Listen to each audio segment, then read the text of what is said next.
there. Welcome. Take your coat. Okay, thank you. Well, good evening. I'm Hugh Hefner, your host. This is Barbie Benton. This is Connie Kresge, our Playmate of the Year. And you arrived just in time, because the Ike and Tina Turner Revue are about to start wailing in the rumpus room. Come on in and join us.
It's a pleasure to welcome a longtime friend, Louie Nye, to the party. And Louie, it's great to see you again, and you're looking very trim. I think haven't you? Oh, thank you. It's nice. It's nice to see you, Hef. It's always a pleasure, but you look like you've lost a little weight. Are you doing a diet thing? Or? No, probably not. I don't think I've lost any weight. I love food too much, Hef. So I must have gained maybe, let's say, 15 pounds since you've seen me last. But you can't tell. You know why you can't tell? Why is that, Louie? Because I'm wearing a rubber suit. It works well, it is. Yeah, it's put out by Freddie Rubbo. They've got all of these crazy diets now. Barbie's on on a diet, and I think I may try the drinking man's diet. That sounds like the best kind of thing. But they've got a diet now where they, calories don't count, and they're doing a thing now where you supposedly you can eat ice cream and candy and all kinds of cake and everything, and still stay on a diet. Still be perfectly proportioned, but who wants to be perfectly proportioned, 900-pound man? Listen, can I tell you the truth? I drink to it. I'm against diets. Here. I'll drink it. Oh, yes. Now, here, friends. I may write a book for people who hate dieting, you know? I'll buy it. I'll call it Love's Nayet. It's a book. Yeah, it's a book of forgiveness. We need more of that in the world. Yeah, well, that's a contradiction for no diet. A contraction, rather, for no diet. No diet. The subtitle is Eat, Eat, Eat. I understand. Listen, Hef, I would like to ask at this time. Hello. I thought you were going to ask that. Yeah. Shouldn't people be fat and guilty instead of thin and miserable? I think so. Yeah, another thing, Hep, if I may say, is I'm against diet pills. I try them, and they didn't work. I had one before each meal.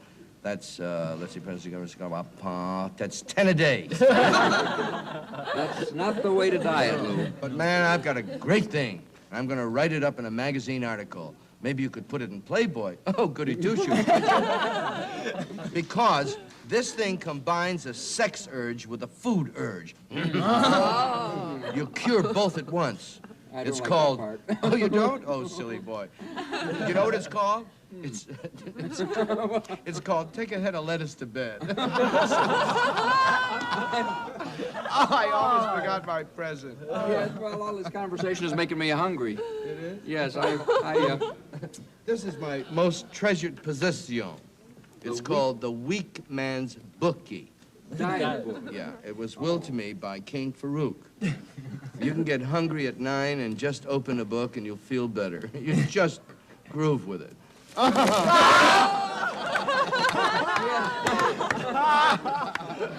right, props. With pizza, head of lettuce, yes. Well, I'll tell you, all this makes me feel, you see how many people are taking the diet serious around here. They're all reaching for anything they can get. Well, would you like a little something to eat? Maybe we can have the kitchen whip up something for us. Yes, I would like something. May I make a phone call?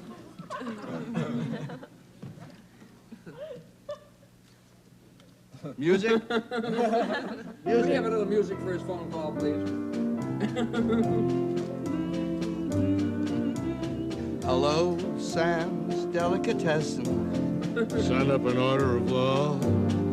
That's not bad. A girl of 18, make sure that she's lean.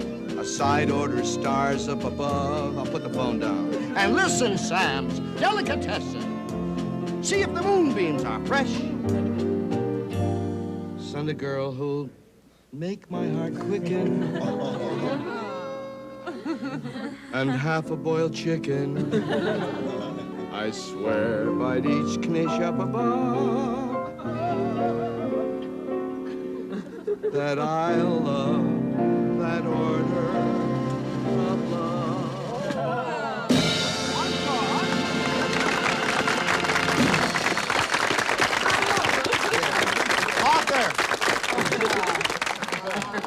Well, our gypsy violinist on that number doesn't usually play with so much vibrato. As a matter of fact, he's from Nashville, Tennessee. He's going to swing a Cajun fiddle for us now, Doug Kershaw.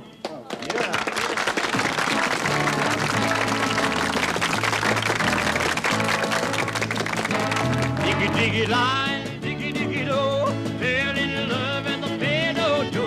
The pop was stolen, the coffee show, but diggy, diggy line, diggy, diggy low, diggy, diggy line, diggy, diggy low. Everyone knew he was her gold.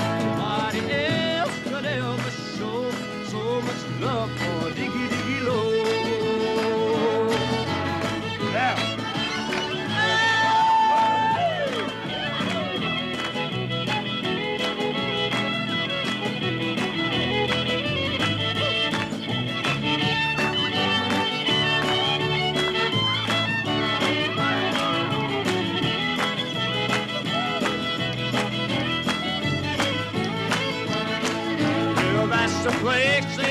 and romance, where they do the Cajun dance. Steal a kiss with every chance, show their love with every glance. Diggy, diggy, la, diggy, diggy, lo, everyone knew he was her beau. Nobody else could ever show so much love for Diggy, diggy, lo.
Doug, I understand that you not only play Cajun fiddle, but you are a Cajun. Yes, I am Cajun.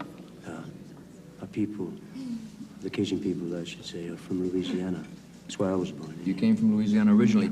Aren't the Cajuns originally from up further north? Yes, they are. They're originally 6 generations back, come from Normandy into Acadia, which is now Nova Scotia. And then, what, your family came on down from there? Yeah, through the years, yeah, exiled from English rule, yeah. All along the eastern seaboard, you'll find French people. And I got down to the tip end of Louisiana, you can't go anymore. Sort of like French kissing an alligator. Well, I understand the Cajun music, your own music is now on the way to the moon. Yes, it is. It really is. I tell you what happened. Me? Hold that for him, Charlie. Would you hold that? Thank you. The other morning I was watching television, the news, when the first live broadcast from Apollo 12, okay? And they were, the guy was, Conrad Jess, was playing his favorite music, so I listened to San Antonio Rose. Pretty soon I hear Doug Kershaw singing Louisiana Manhattan. From the moon. History. I'd have settled for Louisiana history. Well, I think that it might be an appropriate cue for you to do Louisiana Man here and now.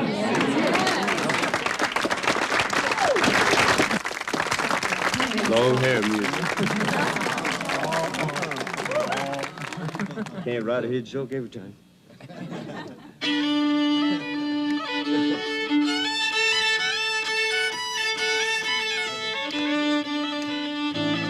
Well, at first my mom and papa called her little boy Ned and raised him on the banks of a riverbed. A houseboat tied to a big tall tree, a home for my papa and my mama and me. The clock strikes 3 and papa jumps to his feet.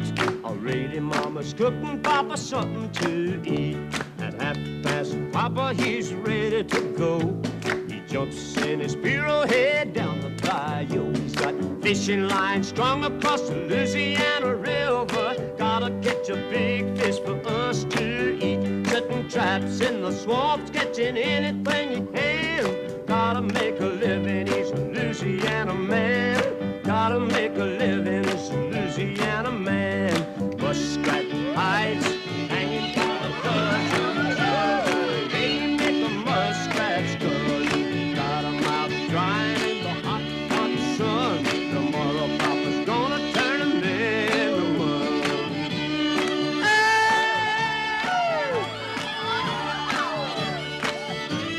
Yeah.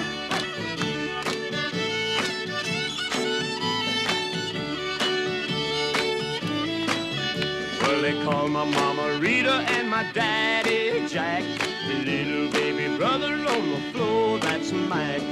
Fred and Lynn are the family twins.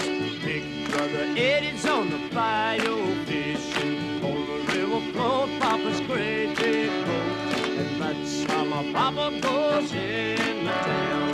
Takes him every bit of a night and a day. They even reach a place where people stay. And I can hardly wait until tomorrow comes around. That's the day my Papa takes the first to town. Papa promised me that I could go. He even let me see a cowboy show. Cowboys in India for the first time then. I told my pa I gotta go again. Papa said, son, we've got lines to run. Let's come back again, but first there's work to be done. Got fishing lines strung across the Louisiana River. Gotta catch a big fish from us. Triple traps in the swamp, catching anything you can. Gotta make a living, he's a Louisiana man. Gotta make a living, he's a Louisiana man. Gotta make a living, he's a Louisiana man. Gotta make a living, he's a Louisiana man.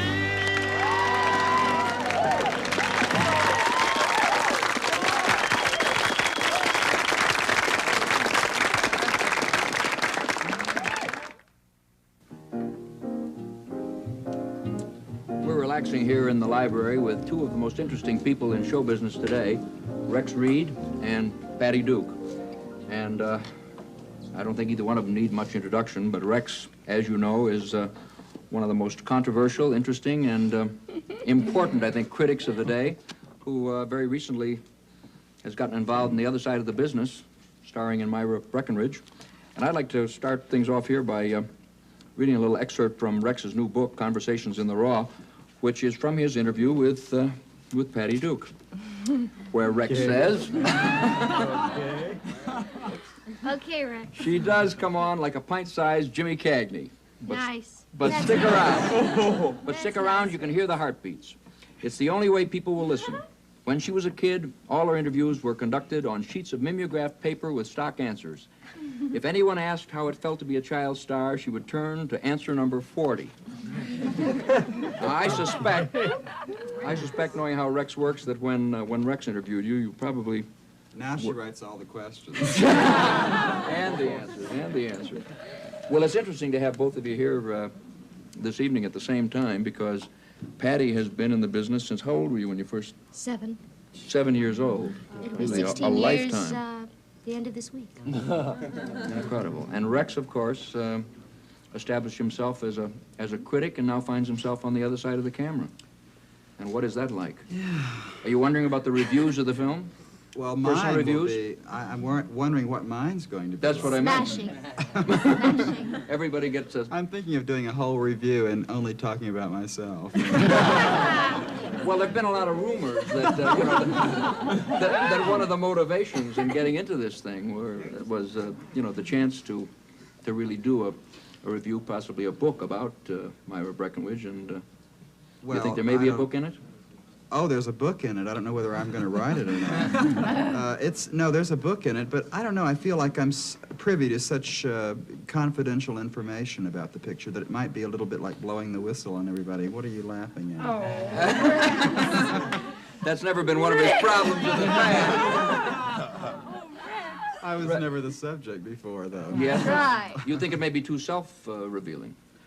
Oh, I'll tell anything about me, you know. I mean, that's the biggest problem they have with the whole movie is that I have such a big mouth that I tell everything.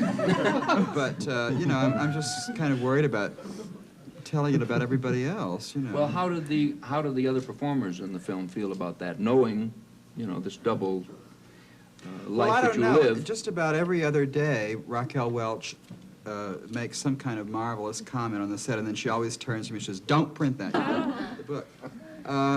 I might do a book, though. I think it's going to be very difficult for you not to do it. I think everybody's expecting one at this point. Yes. But the movie itself has been absolute chaos. I mean, it's...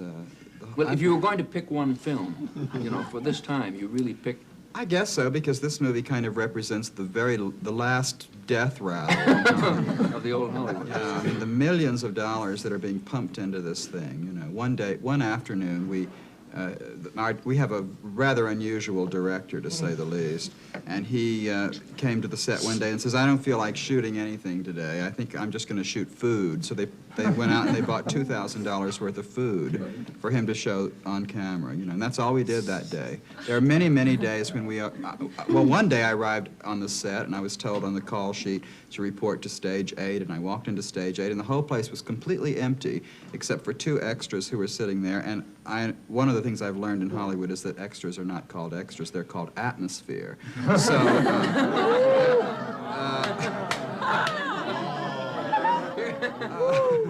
so the 2 atmospheres were sitting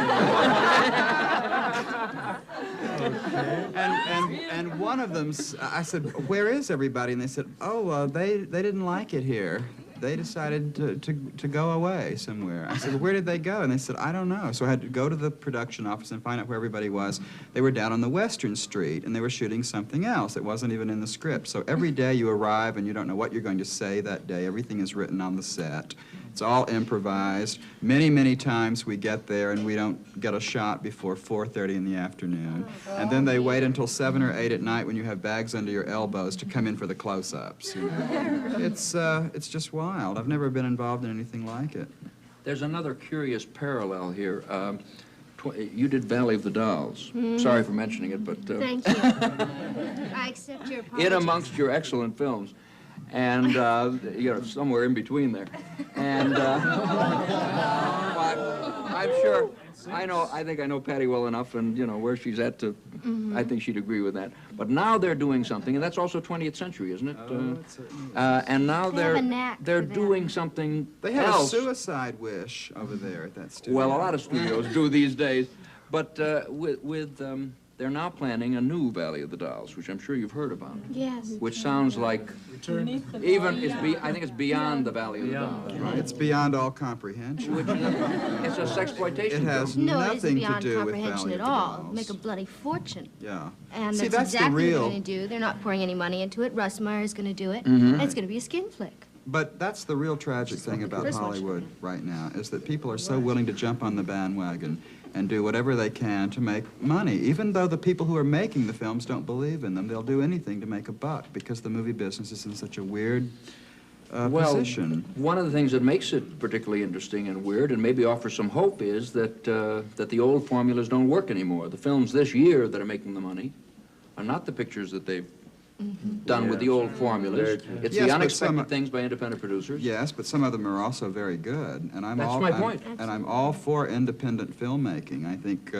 Patty just did a picture called Me, Natalie, which was which I thought was an absolutely remarkable film. I mean, I thought it was honest and dear and moving, and I thought she was also wonderful in it. I think she should be nominated for an Academy Award this year. I agree. Well, what is indeed interesting is that while the old Hollywood and the old formula concepts are doing something that seems to be a death rattle, that motion picture making has never been more inventive, never more exciting, because of the new producers. Yes, but the new producers don't want to work for studios. I mean, when you get to a big studio and you find out that you have to spend all this fantastic money that's not in your budget just on studio rental space and on technicians you don't need and dialogue people that you don't need and all kinds of people that you don't need, then suddenly your movie is a $6 million movie and all you wanted to do is grab a movie, you know. So that's why the smart people are making movies independently and then they're releasing them through film companies. Meyer Breckenridge doesn't fall into any kind of sane category that I can think of. It's not an independent movie. It's not even a studio movie because the director isn't even listening to anybody at the studio. He's making his own movie.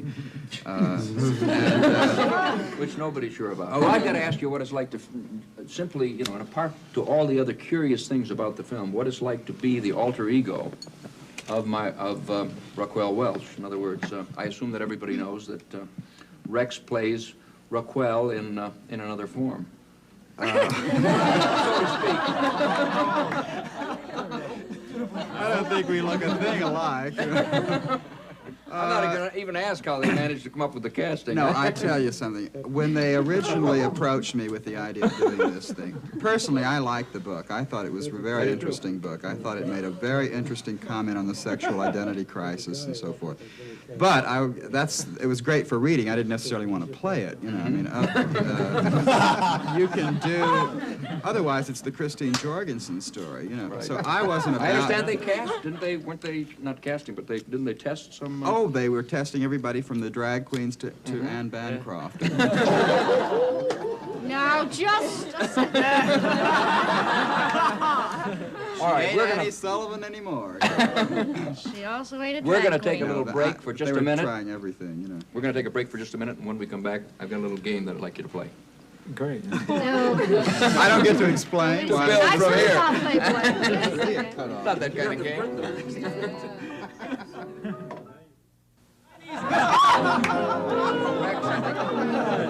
you want to make an additional point about. Go ahead. Well, first I want to say that I'm going to come back on this show often because it's the first show I've ever been on in my life where I can plug a book and get zonked all at the same time. No, I just want to say one thing because when we broke, I had just said that all the drag queens were tested for Meyer Breckenridge and I got the part. I want to explain one thing. It's not a movie at all anymore about someone who has a sexual operation. It's a kind of Walter Mitty movie about a guy who dreams, you know, under anesthesia. He's in a car accident and he dreams that he's Raquel Welch. And that may be a cop-out, but that's the only way they got me in it. So Danny Kaye would have played it 20 years ago and won an Academy Award. What can I tell you? So there is no actual sex transformation then in the film any longer. No, it's just it's a fantasy. Oh. Now I ask you. Can you see? Can you see? You see them injecting? Well, I'm interested in silicone? getting. Patty you have some interesting parallels here with Rex. Rex coming from the other side of the film industry, from a critic to becoming an actor. Your background was in theater in New York. Theater and live television. And I wonder how it compares. We've been talking about Hollywood and its problems here. I wonder how you find working in films compared with television and theater. Well, I find that it's impossible to make a comparison because the mediums are so completely different. I also find that I really do enjoy making films, sometimes more than theater. It's a much more introspective kind of work than the theater. I have wanted recently to do a play, and the plays that I've read are all with, just realized where I was about to say this, well, are all with ladies taking their clothes off, and I really... There's a lot of that in theater. I and film. really can't imagine myself going to a theater at 8 o'clock at night and being on the stage by 8:30 without any clothes on. I just cannot imagine running around in front of a whole audience. But I assume Patty, you've seen Old Calcutta. No, I haven't. In the movies, you have to do it at 8 o'clock in the morning. Which really gets depressing. Right, That's very good, Rex. That's right. Big saving on No, I don't have to do it anytime. Nobody ever asks me to take off my clothes. I wonder why. That may be Let's check a into whole that. other subject. I took mine off in Meyer Breckenridge once for a scene. They asked me to put them back on. All right, now it's time to play the game. I'm not going to top this. All right, we've got a game called Recognition. And this game requires a certain amount of improvisation. And it's going to work a little bit like this. I think maybe we'll start with Patty. Somebody take Patty out of the room for just a minute, and then we'll let Rex play a scene with her. As soon as we get rid of her. Get her out. No, come on, a little further away. Okay, now who are we going to use for? Well, that... Yeah, she is. What? She's thinking he's a cop. Yeah. Barbie and Hef. No. Another famous American love story. Columbus and Queen Isabella. How about... Ken and Barbie doll. You want to try that? Yeah, we can try that. You'll have a cute time. What is it? What is it? Ken and Barbie doll. Ken and the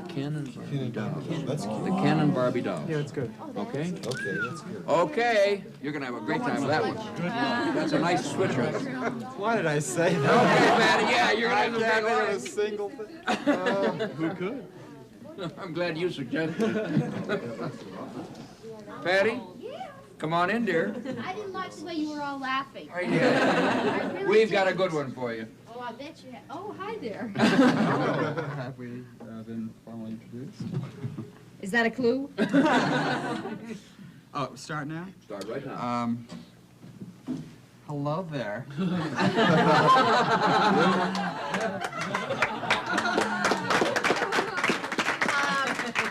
Yes, things were fine in the Arctic.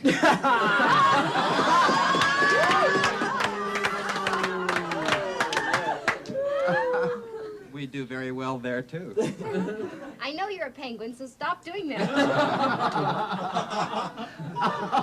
Unless you like it. How do you like my new clothes? They just came off the sewing machine. His new clothes just came off the sewing machine.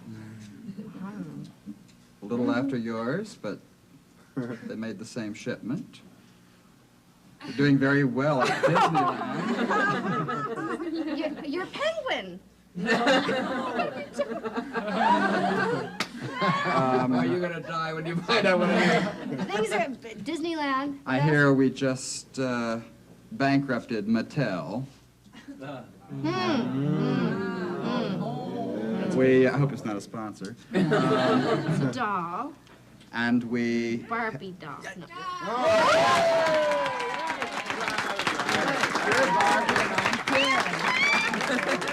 Barbie meet Ken.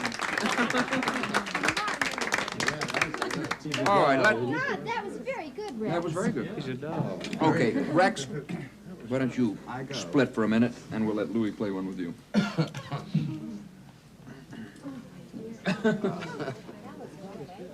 Yes, Put the ear things on it. What I said. Okay, what are we going to do for you? Joe Neiman. The Corsican brothers. It's a penguin.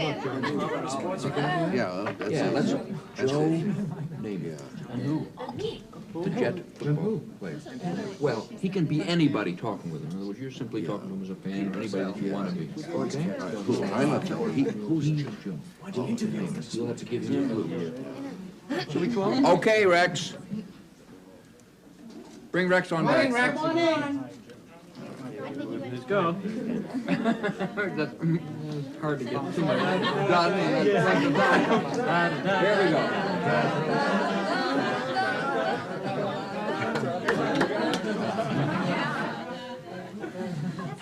Okay. Boy, when you get out there and you start running around and they start chasing you, you are strong.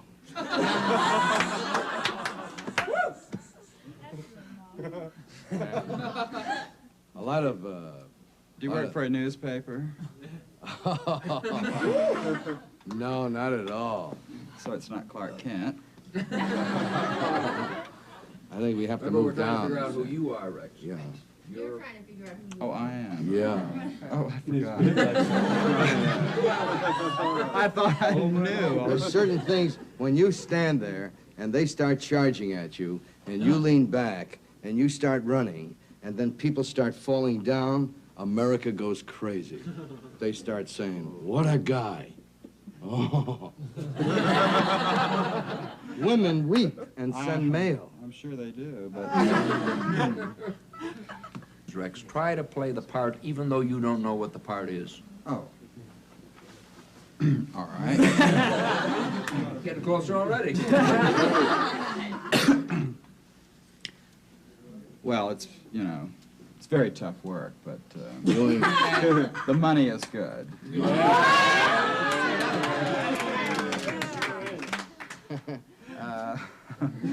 In fact, Yeah, you're coming right along. In fact, after tonight, it's going up. Yeah, well, you've had a lot of success, and I want to congratulate you. Do people...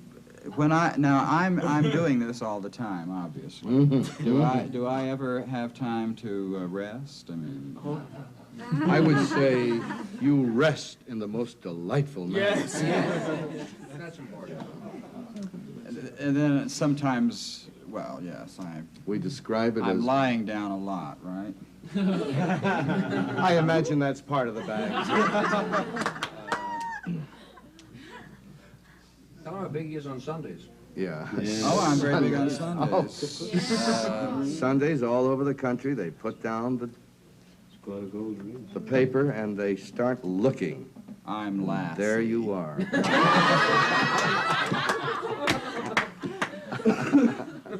Now, is he also somebody? He's somebody who works... Sometimes, but not necessarily. Oh, you work with me sometimes, right? Well, I can if you want it that way, buddy. We can both be out there. All right, let's say I do work with you. I'm your hero. I mean, you're my hero. Sometimes I give you little messages, what to do for that particular day. And when you pass me by with such affection. You're happy that I'm there. And have I suddenly been... Well, I've written up an awful lot, haven't I? Oh, yes, they're always writing about you. And sometimes not so cute.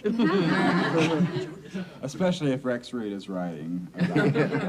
That's right. In Esquire. Well, he could have. I don't know. I'm not up on all of them. But I tell you, the L.A. Rams have been after me, but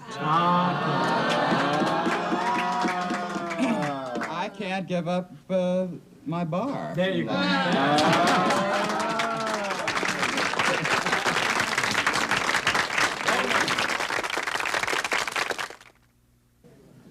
Ike and Tina Turner entertained us a little while ago at the party, and I must say you are one of the most exciting groups, and I really mean this, that I've seen in a long time. I think all the kids feel that way. Thank you. How long have you been singing, Tina? Well, professionally, I've been singing for 9 years. How long has the group been together?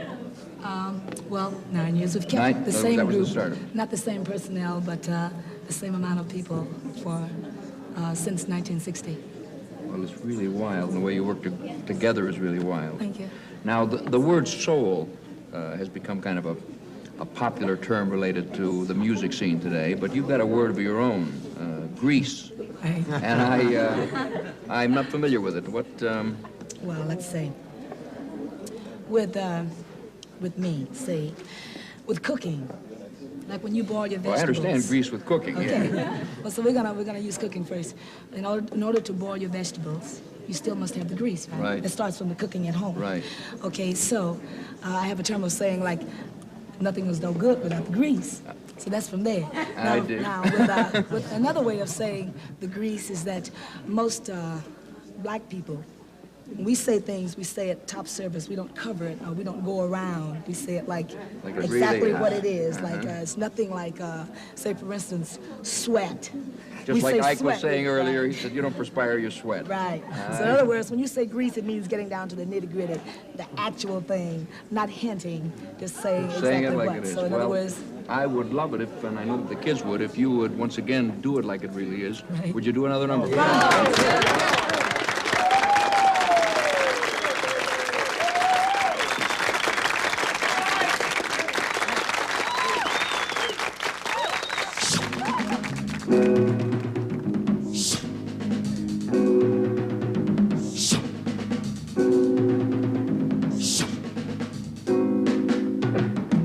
Here come old flat top, he comes grooving up slowly. He's got choo-choo eyeballs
good looking, don't see so hard to see.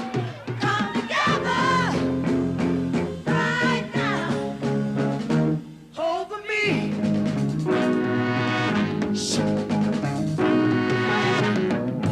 Come together. Come together.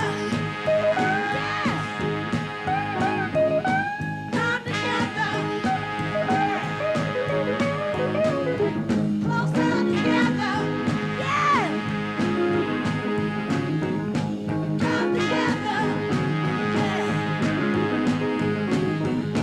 Come together. Yeah.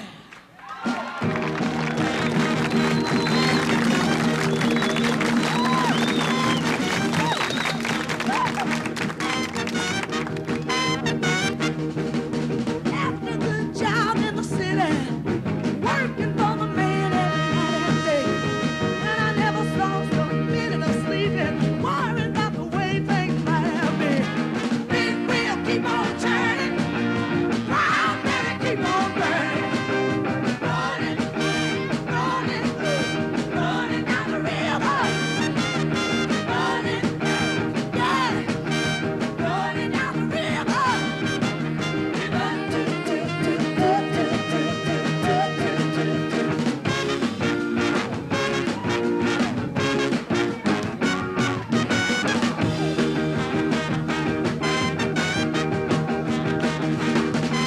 Cleaned a lot of plates in Memphis, y'all. Pumped a lot of pain down in New Orleans. But I never saw the good side of a city till I hitched a ride on the riverboat queen. Big wheel keep on turning, ride keep on burning up, running, running, running down the river, running, yeah, running, all right, running down the river, all right now.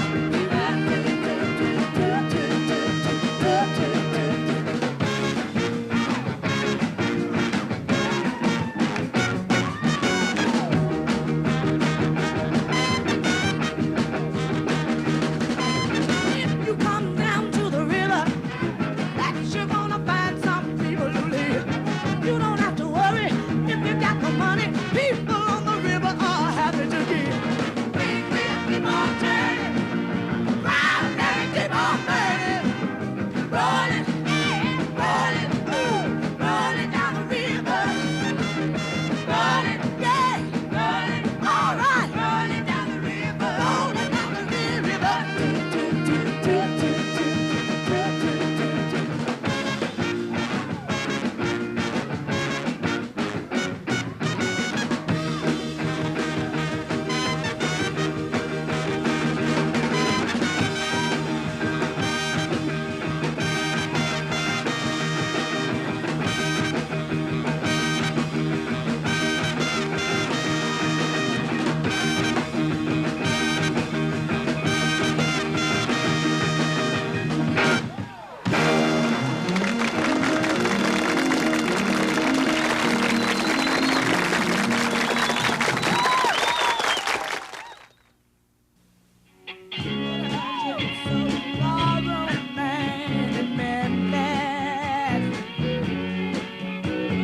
Tried to take me upstairs for a ride. He had to lead me right across the shoulder. 'Cause I just can't seem to trick you on my mind. Oh, I'm a you don't want my heart. Give me a honky tonk man. Hey.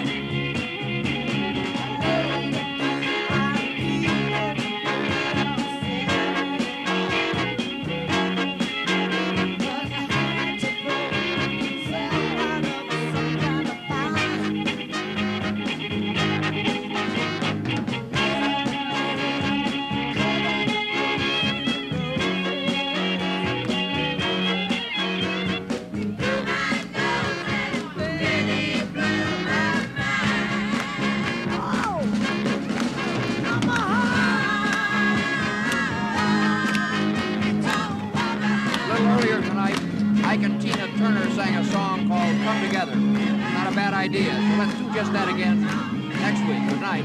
Good night.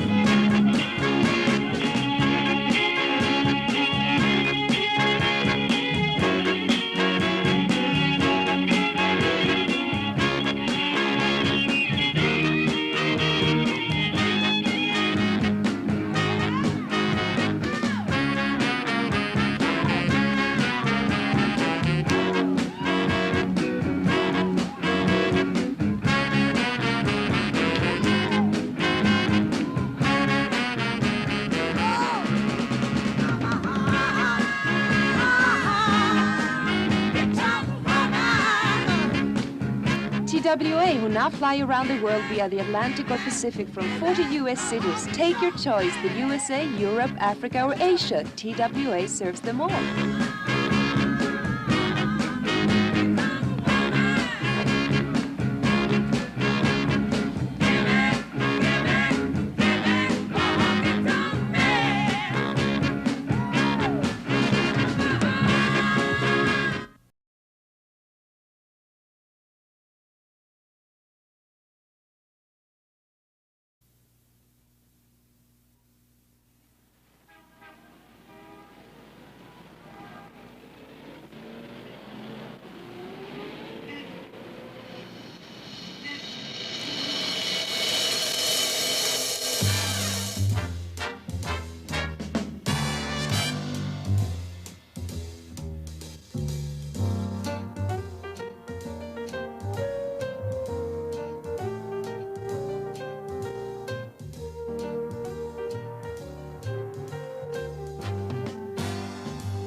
Good to see you. And welcome. I'm Hugh Hefner, your host. We're glad you're here, too. You've met Anthony Newley, I think, and most of the gang. Sammy Davis is here. He's not. He is? Can I go forward? It's going to be a wild party. The Checkmates are playing, and let's listen.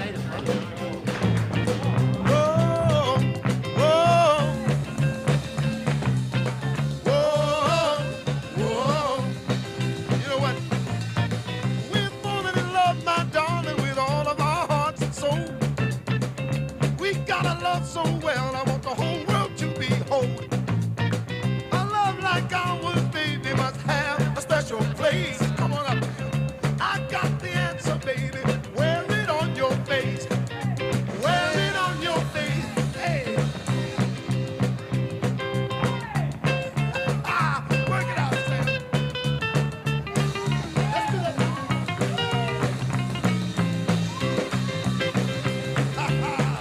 Yes.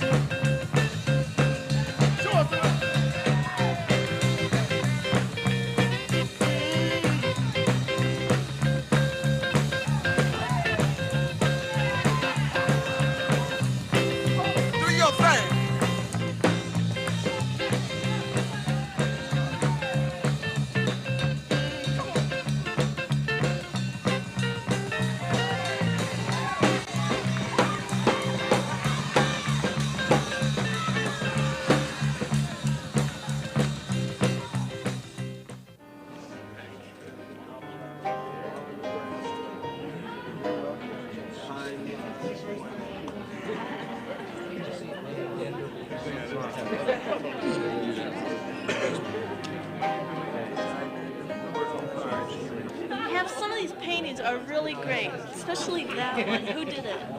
Well, that's the mixologist by Leroy Neiman, who's our Playboy artist in residence. As a matter of fact, he's here tonight if you'd like to meet him. Oh, yeah, I'd love to. Right over there.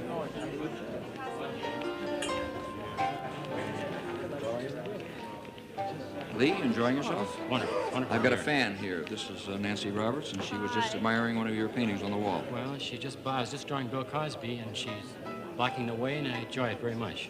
She does kind of get in the way in a nice way. I think it's a very nice way.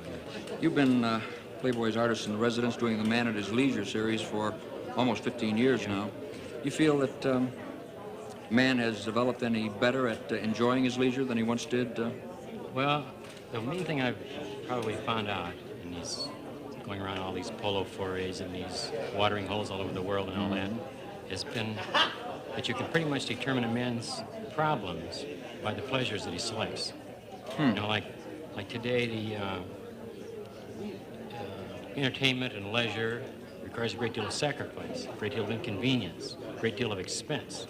It's very hectic. Sacrifice in what sense? Well, I mean, you gotta prepare for it. You gotta get a wardrobe for it. You gotta make travel arrangements. And travel isn't always as luxurious. It's it's a difficulty in order to get there where you can enjoy yourself. And then when you get there, it's competitive. I mean, a guy starts out relaxing and learning a sport or getting involved in something like that, some pleasure, and then he starts trying to excel in it.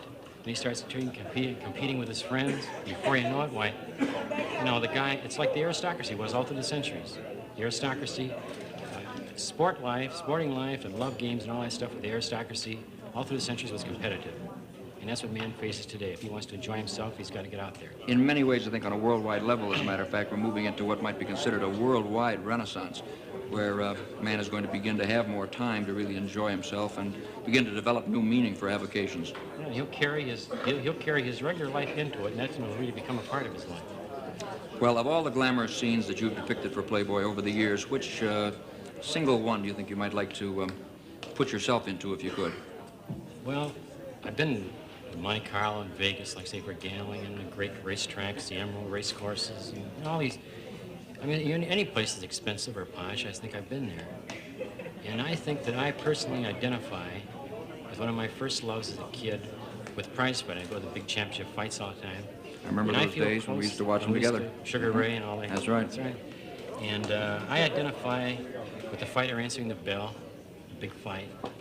And I also feel close to the high roller at a crap table. You know, this is the kind of a guy that's laying on the line, and it's a singular thing, and that's what I feel close to myself. Well, I'm going to let you go on and enjoy your sketches here. I'm going to see if I can get Sammy Davis to sing. All right, I'll talk to you a little later. Please do.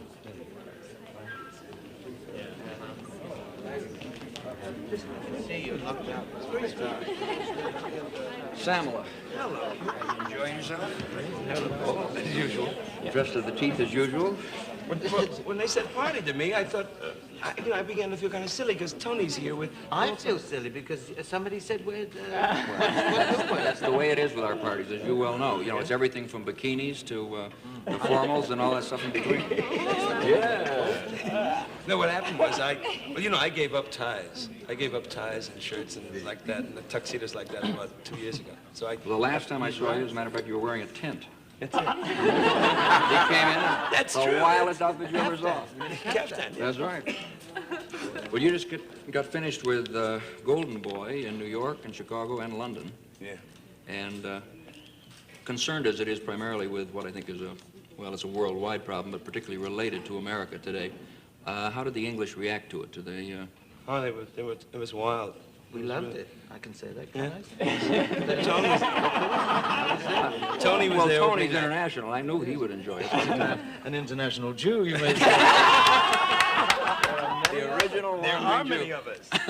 Listen, he always takes over London when he comes to London. So we had some great times in London, but the kind of thing that was nutty about it is that the Golden Boy that was in London was a much harder show. You know, the Golden Boy that was in Chicago. We brought it up to date because my brother, you know, in the original show was a civil rights worker. By the time the show was redone in Chicago, in London, he'd become a black militant worker in the ghetto, you know, and a leader in the ghetto. But it was an interesting show because the English, surprisingly enough, are more aware of what goes on in the race thing here in America than some Americans are. Because every incident that might be on page 11 here gets front page coverage over there. And they're very interested and acutely aware because they have a problem, too. Yes. Yeah, there's a problem existing there. Essentially, it really is worldwide. Yeah, I'm afraid Listen, so. I don't want to take it from something heavy to something light, but I got to ask about that ring.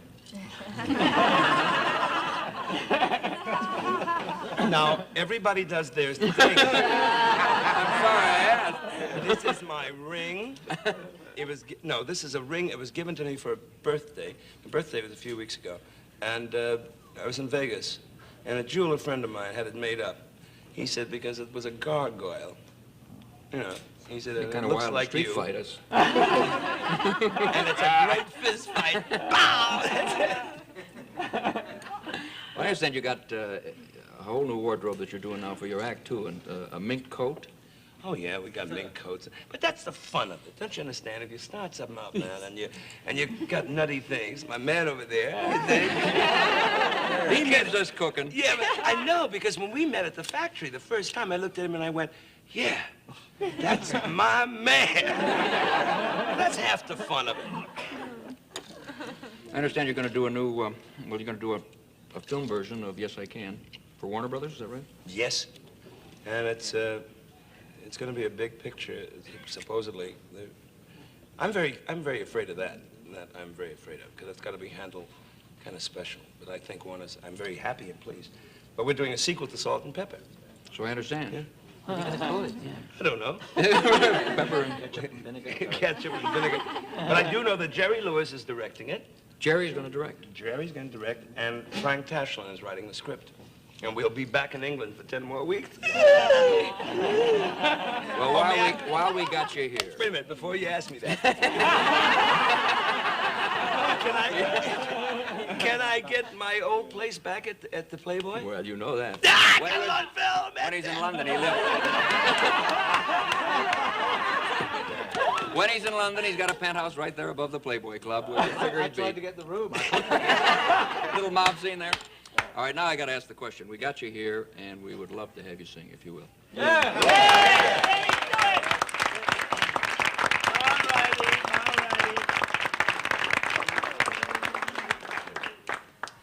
I would like to sing a song, you guys, for, hey, buddy, would you mind the cigar? I'm about to sing.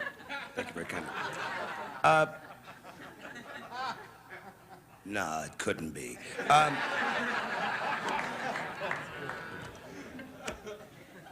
I got lucky, Hugh, in the last few months and got a record that is now number 184, and it's bubbling under with a bullet.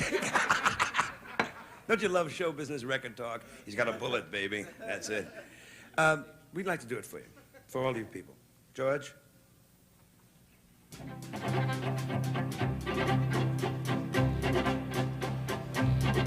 Hold it, hold it, hold it, hold it. I'll never know. I know that you're an electronic expert. I know you have tape and videotape and multi-tape. But how you got a band in the closet is one of the great things of all time. Would you please?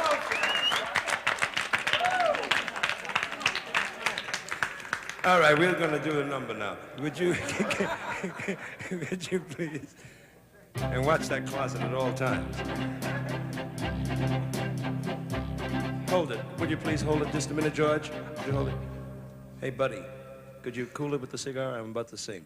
Thank you very kindly. You do have strange people at your parties, baby. Go ahead, George.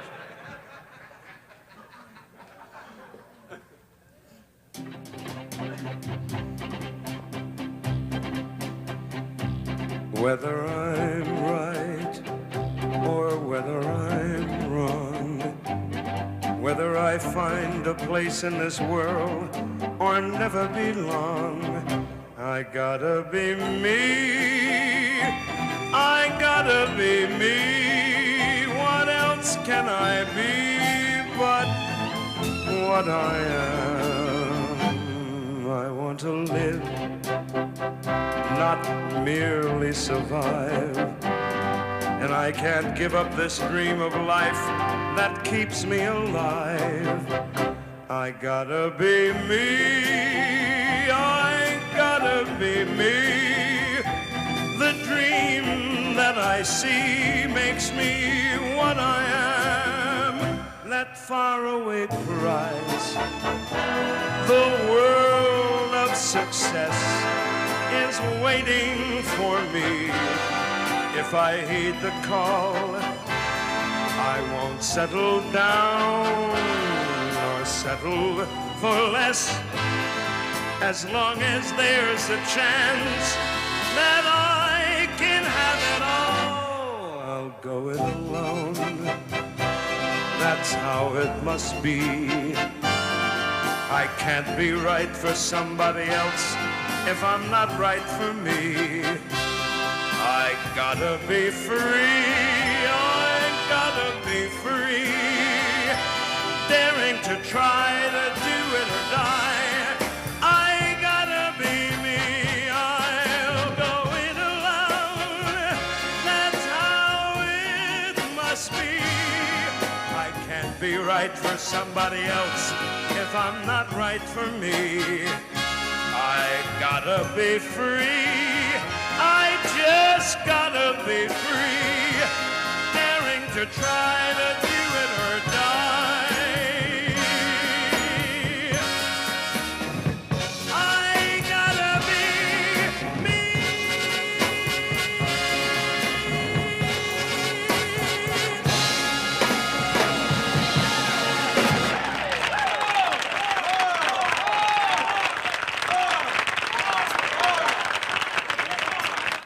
But tonight with Tony being here, because we don't get a chance to socialize that much together. Very rarely, right? Actually, he didn't want me in his neighborhood, but we worked it out. We do live very close together, and I was at Tony's birthday party last year, which was a great affair. But you know, our relationship goes back many, many years. Tony Newley is probably, well, he is responsible. He and his partner are responsible for me having the first million seller on records that I ever made in my life. And I had the good fortune, because of our friendship, to introduce most of Tony and Leslie Brickers, his partner. The first two shows they did together, I introduced most of the songs in America. They gave me that privilege. So here's a medley of some of the songs. Some you know, some maybe you don't know, but they're all good songs, and they were written by Leslie Brickers and Anthony Newley. There is a beautiful land where all your dreams come true. It's all tied up in a rainbow, all shiny and new. But it's not easy to find, no matter what you do. This, my friend, is only the beginning, such a sweet beginning too. So come on, my friend, let's see this sweet beginning through to the bitter end, through to the bitter end.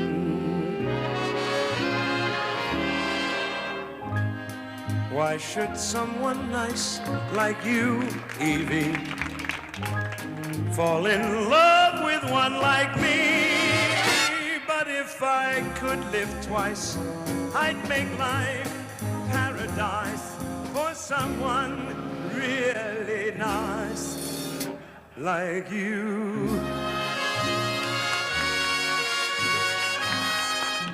Who can I turn to when nobody needs me?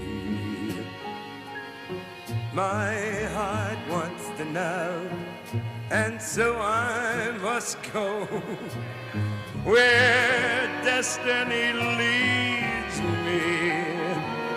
With you I could learn to. I meet with you on a new day. But who can I turn to if you turn away?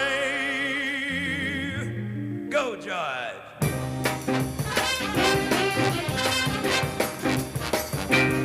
There's always a joker in the pack. There's always a cardboard clown.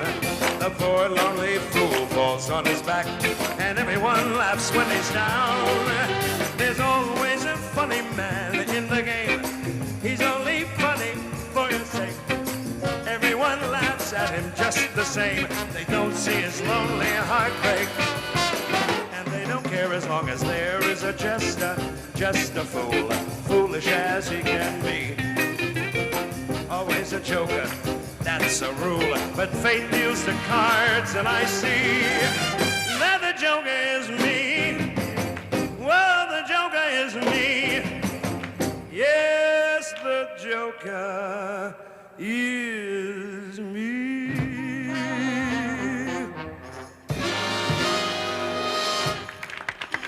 Bird flying high, you know how I feel. Sun in the sky, you know how I feel. Freedom, freedom is mine, and I know how I feel. It's a new dawn, it's a new day, it's a new life for me. Feeling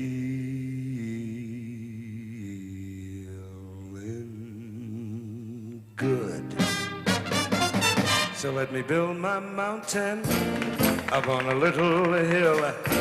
Let me build me a mountain, 'cause I know I will. And with a fine young son who can take my place, I can leave a son in my heaven on earth with the good Lord's grace. And this is one of the finest songs that I think that Tony and his partner ever wrote. This dream, I have this wonderful dream where I win every battle I fight, and I kill every dragon inside. Each night I lie awake and I wait for my dream. What a world I create when I dream. I'm not lonely, pity it's only a dream. But such a fabulous dream that I feel that the real world is really unreal, while the wildest of dreams can come true. I know they do, but they only come true in my dream. What kind of fool am I, who never fell in love? It seems that I'm the only one that I have been thinking of. What kind of man is this that could not see what could be seen by almost everyone but me? What kind of clown am I? What do I know of life? Why can't I cast away this mask of clay and live my life? Why can't I fall in love till I don't give a damn?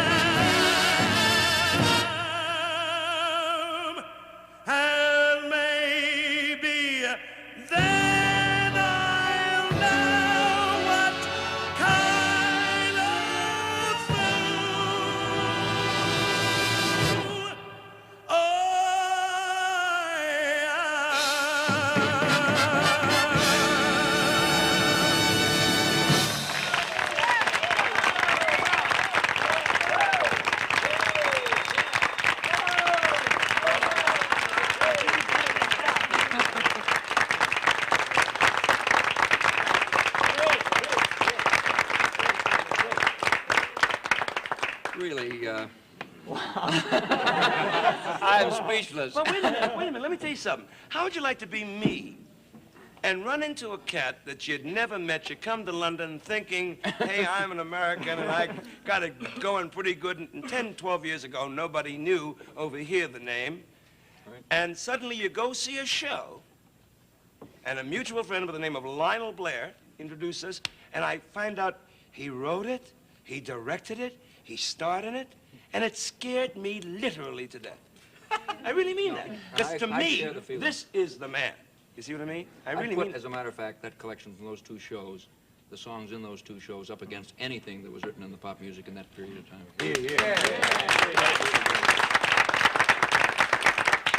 Well, you two boys have said it all for me. Well, good night, Tony. I mean, it's kind of nutty to write a show and have three. When the show hits New York, there are three standards in the show, right? Once in a lifetime, Fool, I guess. Fool, definitely standard, and Gonna Build a Mountain. Three standards. Those songs will go on forever, man. After you and I are long forgotten. Well, and now you've just finished producing, writing, scoring, and starring in a new film with a very unusual title. Yeah. Would you say the title? Are you going to say it? Or I'm going to try. Can Erroneous Merc ever forget Mercy Hump? Wrong. You better say it. Can Hieronymus Merkin ever forget Mercy Hump and find true happiness? Now, that poses a problem. I think that raises a question that I think all of us would like to know the answer to. Can you give us any clue as to what the picture's about before we see it? Well, that's what the picture's about, you see. The hero is a guy called Hieronymus Merkin, who falls in love with a girl called Mercy Hump. And what we're all desperately interested to know is, can he forget her and find true happiness? I understand, as a matter of fact, those are a couple of the straighter names in the film. Oh, yeah, we got some wild name, Polyester Poontang. I know polyester well, yes. How'd you feel about that, Bill? That's who that is. Jesus, when you lose a series, you're so quickly forgotten. But what was the flick that you made about an entertainer? It was a small picture. Oh, yeah, The Small Sad World of Sammy Lee. I like that better than any big movie. You know, every time, man. It was very, very good. Nobody ever had it. No, really, it's like in art theaters and stuff like that. Nobody remembers it. No, except me, because I wanted to do it after I saw you do it. Well, you were at the end of a long line, man, because I said the same thing. Because, you know, Mickey did that same story. That's right, he did Mickey it on Rooney television. did it here in America. It was called Eddie. That's right. Right? Yeah. And then when Tony did it, you know. I did it first as a TV show in England called Sammy. That's right. Yeah. He made it first. He made a wasp version of it called Eddie.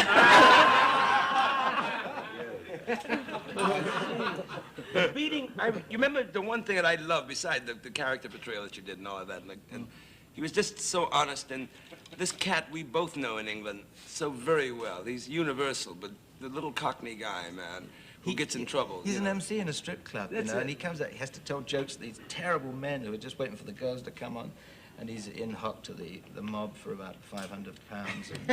Hey, you know, I did that in the beginning of my career. we had three rooms in Philadelphia, man. It's a club called The Cellar, and you had to go down, and the middle room they put me in one night because this old cat, Pops Foster, was really drunk, fell out and everything.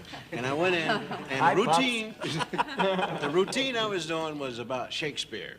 And I went on the stage, and there's these guys out there, and I said, now, Shakespeare, blah, blah, blah, blah, blah. And the guy, when I came out, the guy said, can I speak to you for a minute? The boys want to see the broads, and I don't know nothing from that pier guy you was talking about. And so I started to strip. You know, Sam, you left out, in that whole medley, you left out the one tune that Tony wrote that I really dig. I was going to say that. Sorry. Private joke, private joke. No, I couldn't see the card. I'm sorry. The one song you left out was one of my favorites, and I know you love it. Once in a Lifetime. Yeah. Well, I left it out for a good reason. On purpose. On purpose. Because the Thank music you, Bill. wasn't Thank here you, yet. Bill. We gotta cover up. We cannot take any things due. Camille? I thought perhaps since... Now I know where he got the other ring from.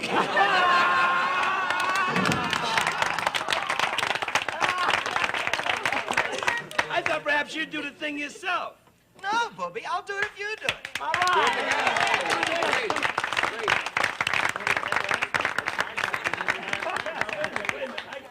I gotta say something. We got an arrangement. Do you know my arrangement? It's the one I stole from you. I'm not sure I know my song. I don't know your... Let's see if we can do it. If George did it, it'll be super. Super, super. Hi, George. Super. Super.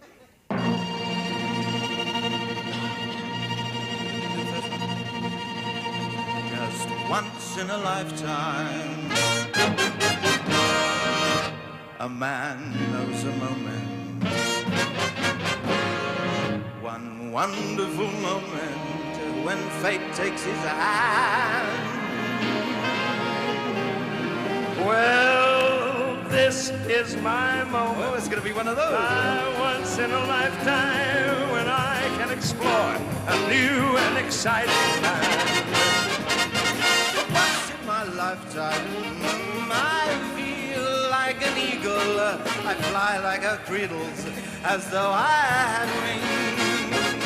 For this is my moment, my destiny called me.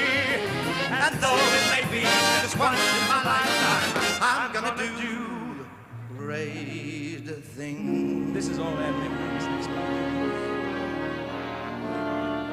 Just once in a lifetime. Yeah, baby.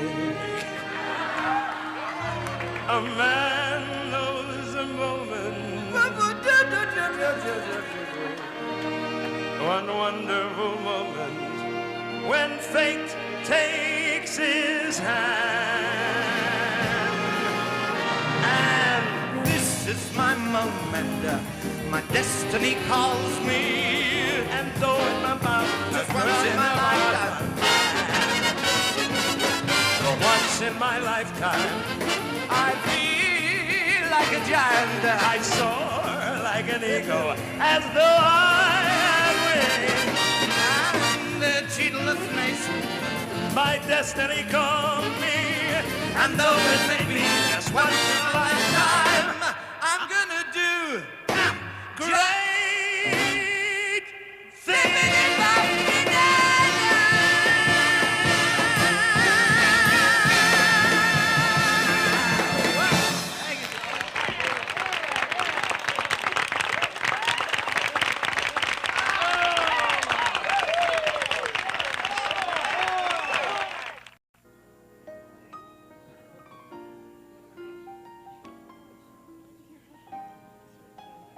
It's a good party.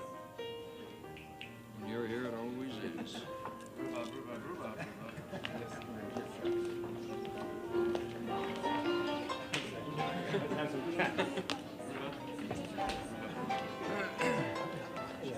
How come with all these ladies here, why am I talking to you on together? this? What is it? No, wait. I just wanted to ask Sam, since you're one of our great singers of our times, would you sing a song for Robert Culp and his wife?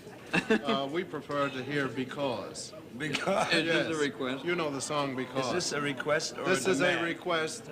No, since you used to sing at funerals, we feel that you should cut it, sing it like it is. No, I tell you what. If we're going to do one for Bob and Franz. then shall we do a good ballad? Hey, Al, let's do the Dick Hames number. Can I just tell you that this is for a very dear couple, very dear friends, Franz and Bob Culp. And if he could sing, Franz, he'd do it for you, but he can't. The more I see you, the more I want you. this feeling just grows and grows with every sigh. Who gets the espresso?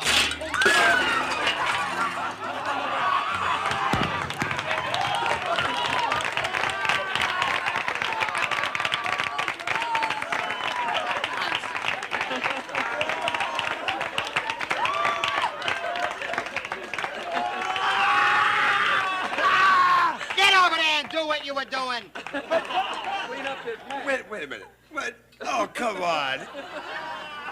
What are you doing here? Well, I've been out of work. I just came over because I wanted you to see. You see, I can't be here with you just playing together, just us. Yeah. Are you looking at me? Yes, I am. Oh. And, you remember me, I was very popular some years ago.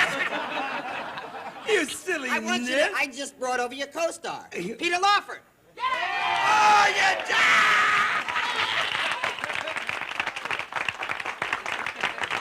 Hey, wait a minute. Oh, cut it out. Not you. I can't get over that. But No, you see, I couldn't be here with you alone. No, let me finish. Back off. Samala, I couldn't be here with you alone. I gotta have both guys that I'm gonna do the picture with. See, that's why I brought Peter. See, right, Peter? Right. Didn't I say that earlier about Jerry? Would you just hold it down? We're talking. He says, I hope I'm not out of line. But isn't it good to be here like this? Us? Really nice. Yeah, it's wonderful working with the two Jews again. Did you see Bill Cosby behind you? Did he see?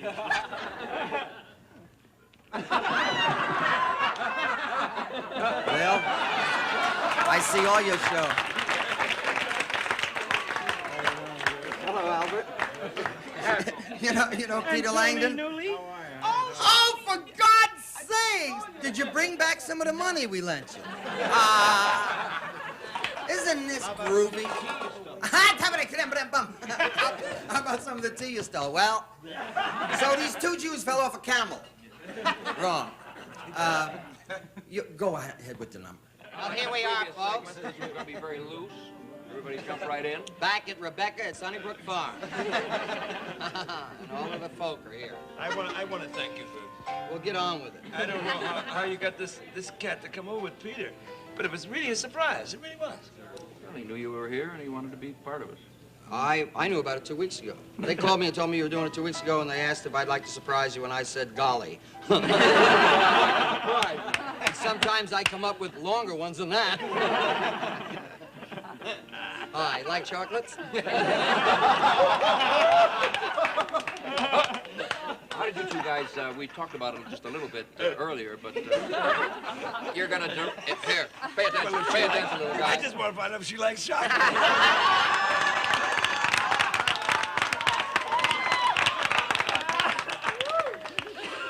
How did you get Jerry to condescend to direct you in your new epic? Well, it started out a long time ago because Jerry Lewis has been a dear friend of mine for many, many years, and a dear friend of Peter's for as equally as long. But Jerry has been sort of a mentor to me, and I'll make this very brief so I won't embarrass him. But, Boy, embarrassed. But I mean it. He was the first cat up the steps the night I opened at Ciro's with my dad and uncle, right? And we were sitting up in the room where they gave the opening act, and he came up them steps. And he was working with Dean, and they came up, and he said to me, first thing you got to do is get rid of the jacket. I had a plaid dinner jacket. He said, now, don't tell me he's handling your wardrobe. No, he was telling me. No, at that time was Harrison Frank. It really was. Oh, it was a beauty. You could have made 9/10 from the lapels. And he said, you got to get rid of it. Now, we fade out, fade in, back again, and in the interim, there's always been a thing that Jerry and I have always said. One day, he said, I'd like to direct you in something. Now, it was actually because of Peter. Because Peter and Jerry became very close, sort of meeting again. And Peter broached the subject with Jerry. And Jerry said, I'd love to do it. And when Peter told me about it, I said, are you kidding? You're only dealing with the finest, I think, the finest comedic director in our business today. Because I've been doing Jerry for years. And I should know. That's why I'm so big at the Apollo whenever I go up there. Well, I understand you're very big at USC now. What's this I hear about you just getting a professorship? Oh, yeah, I'm in my 3rd semester. I've been teaching, this is the 3rd semester that I'm completing. I've been teaching cinema direction. It's a very fine, fine school of cinema. I don't know how you find time, but... Oh, there's time. When it's groovy, there's time. I don't have any time for the dentist. You know, or the when there's a operation. splinter, I don't want to know from fixing it, but what I dig, I have time for. Like coming over here is one of the big thrills of my life. For all of it. Listen, but you know what's going to happen when we get on the set? Because Jerry Lewis, that the people are familiar with, and they know as an international star of comedy, he's a different man when he's a director. He keeps the fun going to make Yes, I've been on a set when Jerry was when it working. comes time to go, that's what happens, man, and you go to work. And I think that the second Salt and Pepper, we got lucky with the first one, but with Jerry at the helm of things for the second one, I think we got a chance to really say Even something. wilder. To be even wilder, funnier, and do all the things we wanted to do in the first one and couldn't. Well, I think the attitude is awfully important. The attitude of this very thing that's happening now, that's the secret. I think that people prepare shows, they get into a tremendous breakdown of where it's at, where you're going, what you're doing. If the attitude isn't there, primarily an attitude of respect, and more importantly than even that, an attitude of wanting to enjoy what you're doing. If you have that attitude, in the words of probably the greatest film director, Joe Mankiewicz said, a good director is a man who establishes an atmosphere for work. And if nothing else, my relationship with Sammy on a personal level and my regard for him on a professional level and vice versa where Peter is concerned, I think it has to make for a marvelous film because there'll be wonderful things that are beneath the things that are happening that I think will give it substance. And I don't think that that was what was missing in the first Salt and Pepper. It never had a chance to have that because they were working on a strange basis with some strange people. Well, and it's really going to be a gas. If you get as much fun on film as I know you're going to have on the set. That you'll never get. You'll never get that. If we can get some of it. If we get some of it. You shouldn't get it. You want to sing a song? I'd appreciate it. No! I don't have any.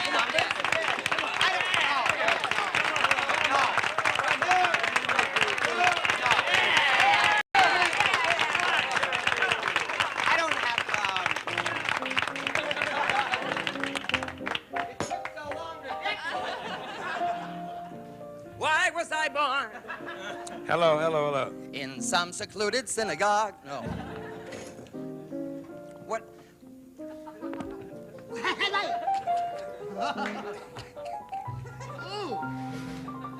to travel? You want to do... Would you cut your nails? I'm sorry. Would you like to do rockabye? I do rockabye in the act. You know. All right. Would you mind switching? Could you switch over this way? Switch over No, here? Yeah, that's it. We could sway better this way. You start. Okay. Rockabye. Weep no more. Oh, I thought you were starting. I was supposed to start. I'm sorry. You said that. I meant no harm. Rockabye your baby with a Dixie melody. When you croon, yeah, you croon a tune from the heart of Dixie. Just swing that cradle, mammy mine. Yes, sir. Right along that Mason-Dixon line. And swing it, hey. From Virginia. Go to Tennessee with all the love that's in ya.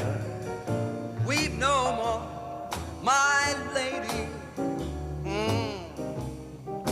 Sing that song for me. Sing it soft and low, I mean just as though you had me on your knee. A million, baby, get it, a million of them, you're gonna get them, ha ha. The minute that you sing the Swanee River. You rock-a-bye, baby, with a Dixie melody. Weep no more, my little lady. Sing that song again for me. So soft and low, why just as though you had me on your knee. A million, baby, get this, my little liver. The minute that you sing the Swanee River. Bye. You rock-a-bye, baby, with the Dixie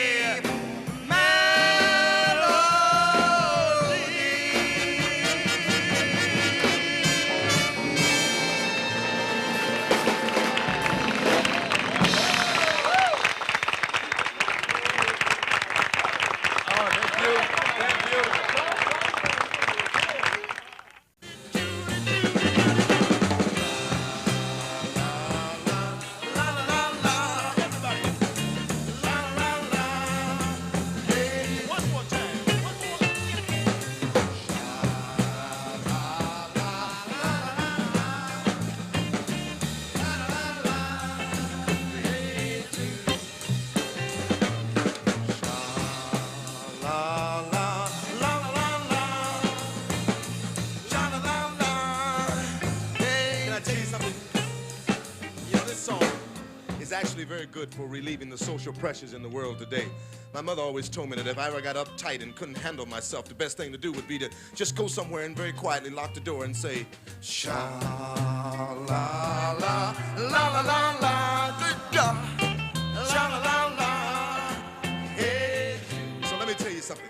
One day I'm walking down the street, see, and I spy this old lady, she's walking down the street, and my social pressures are, they're too much, and I can't find. Well, it's been a wild evening. I'm afraid now, however, it's over. We're going to have to say goodnight, but we're glad you were able to join us. Remember, we're going to be here again next week at the same time. If you can, be with us then, too. Good night. Now, you think that's wild? Now, here's what happened, see. This old lady's coming down the street. Transportation arrangements provided by Sabina Airlines. Europe begins in Brussels, and Sabina flies there every day. You're not the only one with problems. I got problems myself. I'm filthy rich. I have, like millions of dollars. I'm almost 60 years old, and I've never been married. I invited her into the booth. So her and I are standing there, back to back going,